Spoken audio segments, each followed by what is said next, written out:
name is Mark. Na leo nawasomea Matthew chapter 22. Jesus spoke to them again in parables, saying, "The kingdom of heaven is like a king who prepared a wedding banquet for his son. He sent his servants to those who had been invited to the banquet to tell them to come, but they refused to come. Then he sent some more servants and said, 'Tell those who have been invited that I have prepared my dinner. My oxen and fattened cattle have been butchered, and everything is ready. Come to the wedding banquet.' But they paid no attention and went off, one to his field, another to his business. The rest seized his servants, mistreated them, and killed them. The king was enraged. He sent his army and destroyed those murderers and burned their city. Then he said to his servants, 'The wedding banquet is ready, but those I invited did not deserve to come. So to the street corners, and I invite to the banquet anyone you find.' So the servants went out into the streets and gathered all the people they could find, the bad as well as the good, and the wedding hall was filled with guests. But when the king came in to see the guests, he noticed a man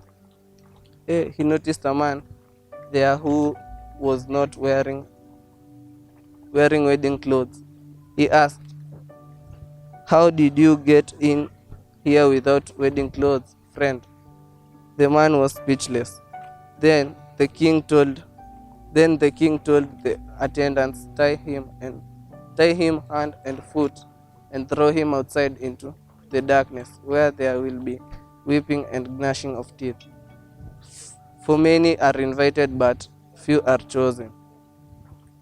Then the Pharisees went out and laid plans to trap him in his words. They sent their disciples to him along with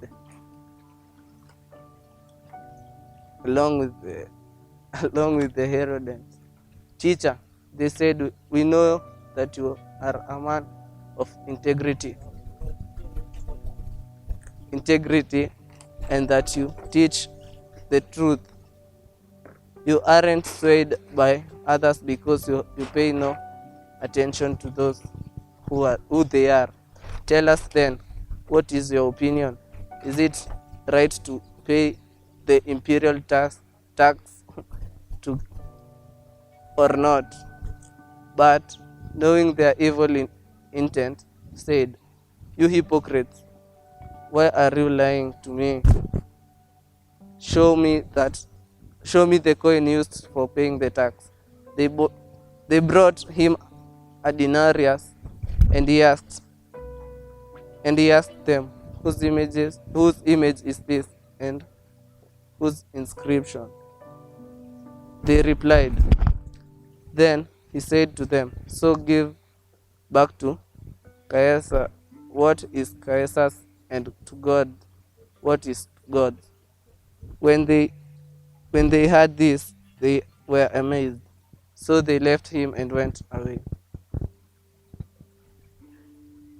That same day, the Sadducees, who say there is no resurrection, came to him with a question. 'Teacher,' they said, Moses told us that if a man dies without having children, his brother must marry the widow and raise up offspring for him.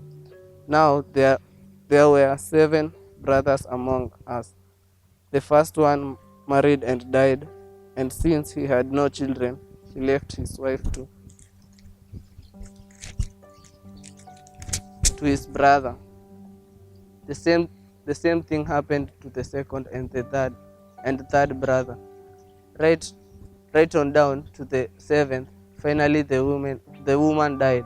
Now then, at the resurrection, whose wife will she be of the 7, since all of them were married to her?'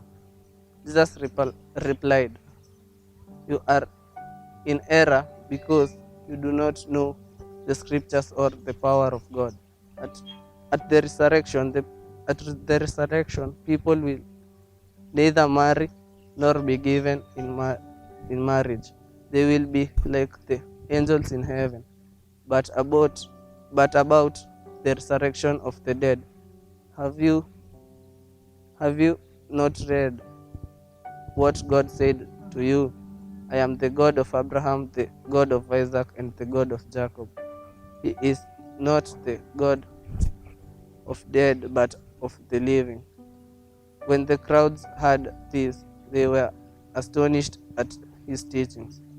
Hearing that Jesus had silenced the Sadducees, the Pharisees got together. One of them, an expert in the law, tested him with this question: Teacher, which is the greatest commandment in the law?